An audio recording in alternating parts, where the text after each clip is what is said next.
Well, I'm sure you're familiar with the guess your age and weight carnival game. You betcha. Well, I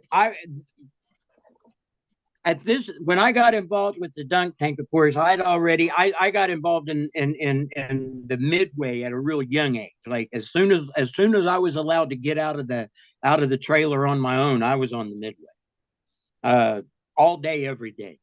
Uh, I was one of those corny kids that the concessionaires kind of liked me because I'd walk by the ring toss game and just jump in and go pick up all the rings for them and put them in the bucket, and I'd go on and go pick up the balls in the next game, and they just and so uh, I always had that penchant for the carnival game end of things. So as I started getting into adulthood and stuff, I started getting my own carnival games and my own little operation going, and I had a fool the guesser game, and I was at Cheyenne, Wyoming, at the granddaddy of them all, the Frontier Days, big rodeo, kind of the U.S.'s version of the Calgary Stampede. And a friend of mine had a bozo tank, a dunk tank, and his clown had screwed, as we call it, in the middle of the night and left him with nobody to work the tank. Yes. So he walked up to me and he says, "Hey, Dave, would you do me a favor?" He said, "Could I talk you into getting in my tank tonight?" And I've been around him my whole life. I'd sat and watched hours and hours and hours of the dunk tank guy. As a kid, I'd picked up baseballs for him, but I had never in a million years ever thought of me ever being the dunk tank clown. And initially I said no, I wouldn't do it. And I went back to the trailer and I started thinking about it and talking about it, and uh, maybe how I said, maybe polluted my mind with cannabis, Yes. and decided at that point that maybe I will give this a try just for the experience, Yes. just as I did it. And so he gave me it was a old typed out uh, stack of papers like this that had what we call cracks on it, Okay. and he says, "Here, just look over these and try and remember as many of them as you can, and apply them to as many people as you can, and you'll be all right." So he's actually assisting me in putting on my makeup and everything, and I'm about as nervous as anybody's ever been.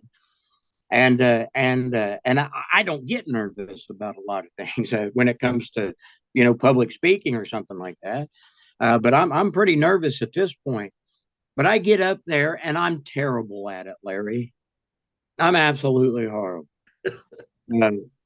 Um, I'm trying to remember all these little jokes and stuff that he had written down on that paper, and uh, and I just could not wait to get out of there. Plus, when somebody did hit the target and dunk me, I absolutely hated the falling sensation. Uh, and then the being wet. I mean, I was just horrible at Yes. it.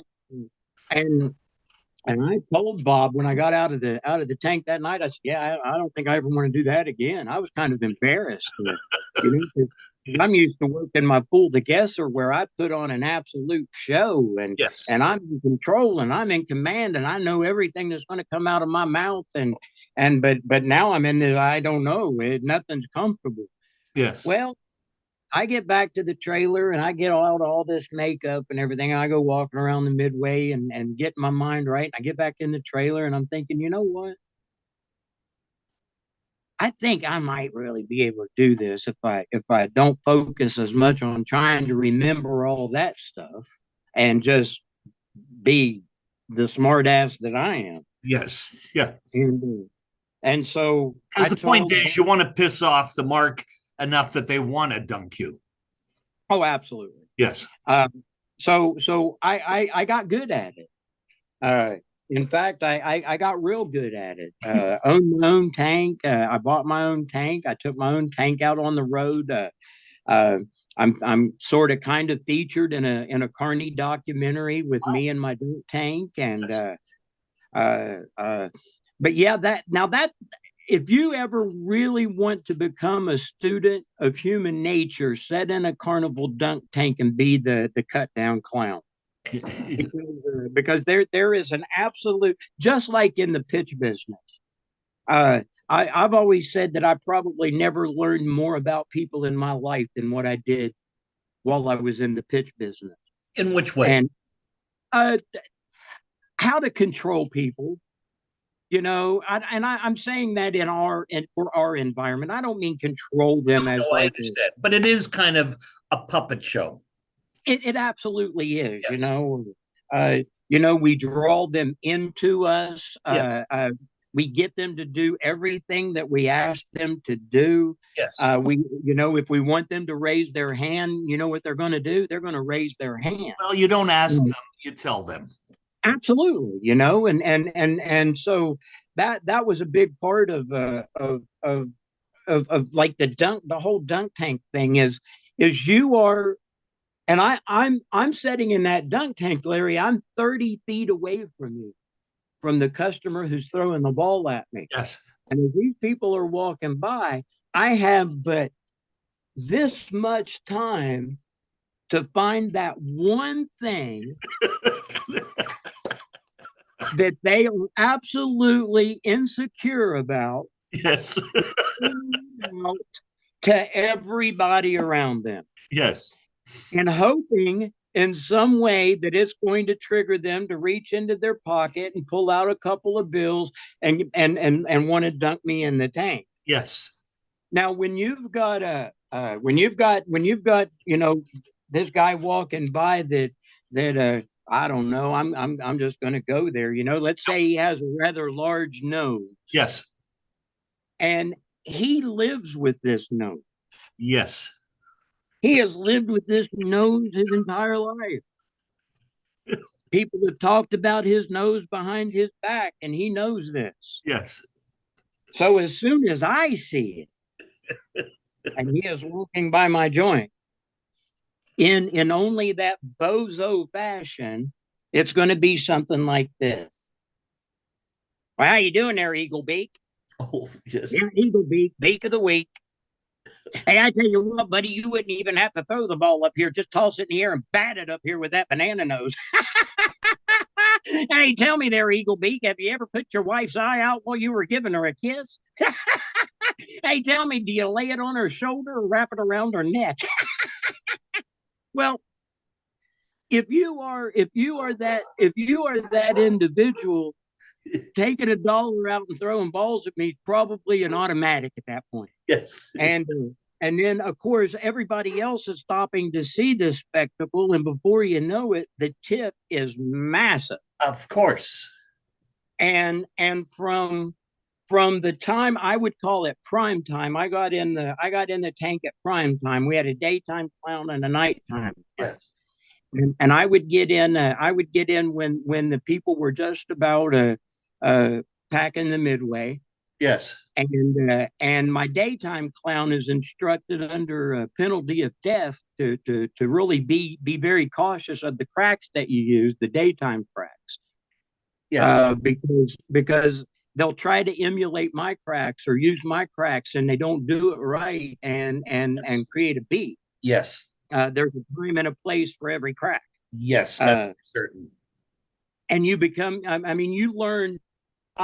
My thing was always, I like to let's take focus on one individual. Now at this time I'm younger, and I'm kind of a little bit of a hellion, but I like to imagine a line that I will take them up to that line, but not over that line. I'll get them right to the absolute top of their anger without getting them to go irrational. You know what I mean? Yep. Yep.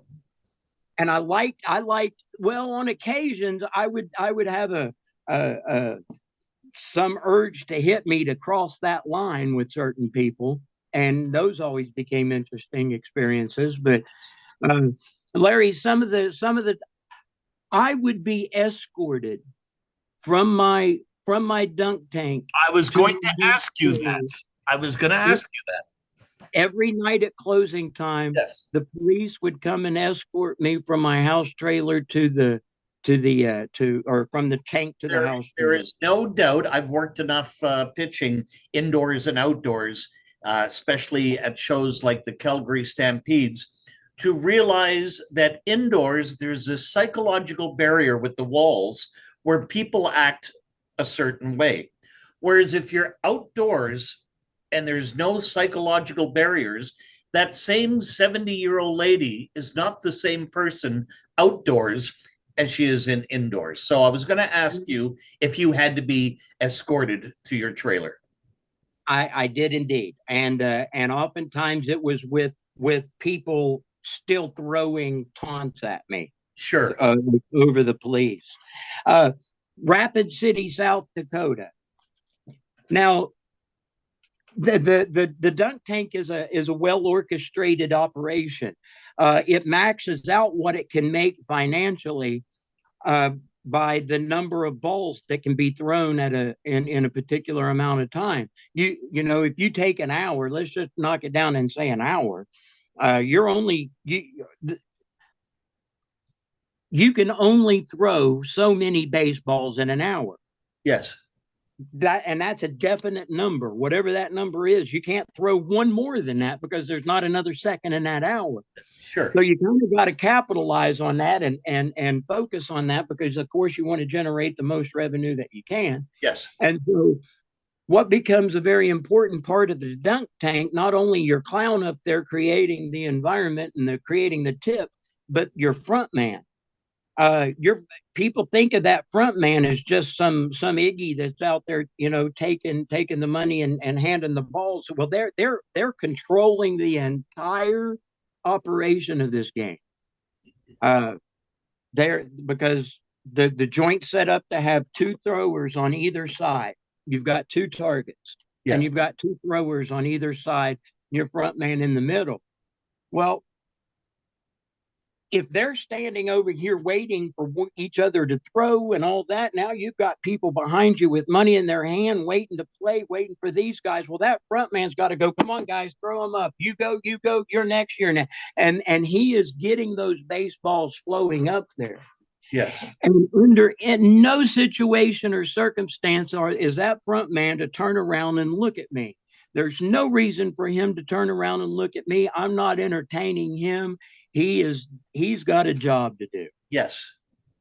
And the only time is to ever turn around, we had code that, you know, words and phrases that we would use as code would be if I would ask him to. And that would only be if I'm sometimes they would throw shit at me like coins out of their pockets or rocks off the ground or something that would get through the bars. Yes. And so you don't want to say, hey, front man, stop the guy in the red shirt out there from throwing rocks at me, because now you've just told everybody that you don't like to have rocks thrown at you. Yes. And you're up there making it a point to piss everybody off. So now you're going to have everybody throwing rocks at you. Yes. So you would get him looking for that one guy that was throwing rocks at you or whatever.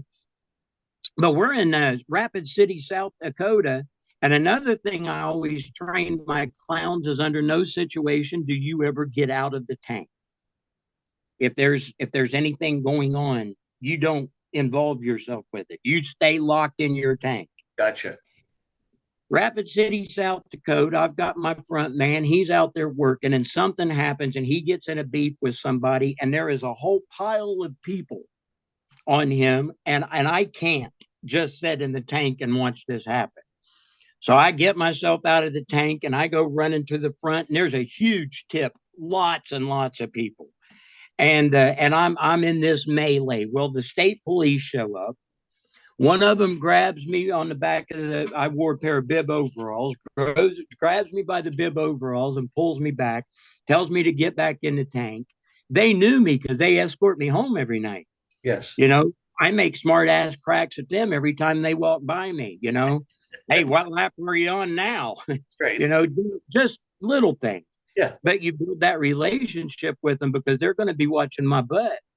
And So he tells me to get back in the tank. I get back in the tank. Everything gets settled out. We're back working.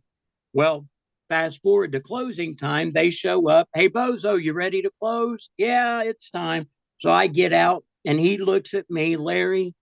He looks at me as serious as anybody has ever looked at me before. And he goes, I think I want to thank you. And I was like, for what? And he says, there's a lot of state troopers across the states. And I bet I'm the only one that can boast that he peeled a wet clown out of a melee of a fight. I think I am an only. And he said, I think I want to thank you. And I just giggled and giggled about that, thinking that he's probably right. There's probably not.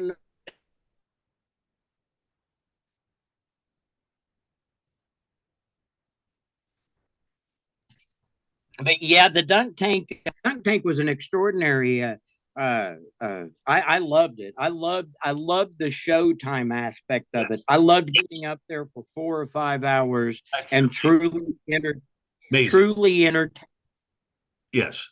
and the crowd that would gather. There would be people stand there for my entire 4 hours in the tank and never move. Wow. Now, we've got, there, just like anything, just like in the pitch business, you've got those little nuances that nobody think of, Yep. until you're involved with it. Yes. When I'm setting in the tank, I've got this basically piece of pie, a Yes. reverse piece of pie, I guess, if you would. And in my eye, that's what anybody that's in this section is open for me to slam on. Yes. If you're standing off to the sides as a passive observer, Yes. I'm not going to crack on you because you're not going to play. You're just observing. I only want to crack on people who's going to give me some money. Of But course. I Yes. love the fact that people are just enjoying it because it's creating that whole tip environment. Yes. Well, Larry, anytime you want to have a chat, brother, you call me. I consider you a near and dear old friend, and I certainly hope we get a chance to do this We again. certainly will. Everyone, I want to thank you for tuning in with my guest, Dave Galyon. It was great. And until then, have a yabba dabba doodad, a dabba doodad day. Thanks, Dave. Bye, Larry.